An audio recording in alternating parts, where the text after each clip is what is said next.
स्वतःचा विचार करतो आहे। स्त्रियांची अर्धी तिकीट झाली खरी महाराष्ट्रात, परंतु काय हो, बसा कमी झाल्या।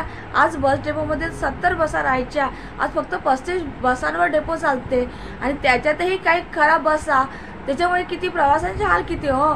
भर उन्हाळ्यामध्ये गच्च मुलांना प्रवासाने चक्कर येते, मुलं दबल्या जाते, काचकूच भरल्या जाते, परंतु त्याची पर्वा कोणालाच नाही ना। प्रत्येकजण आपल्या सीटसाठी भांडत आहे।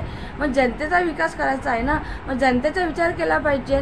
जनतेचा विचार केला तो खरा नेता ना, मग तो कुठल्याही पार्टीचा असो, जनतेचा विचार त्यांनी केला पाहिजे।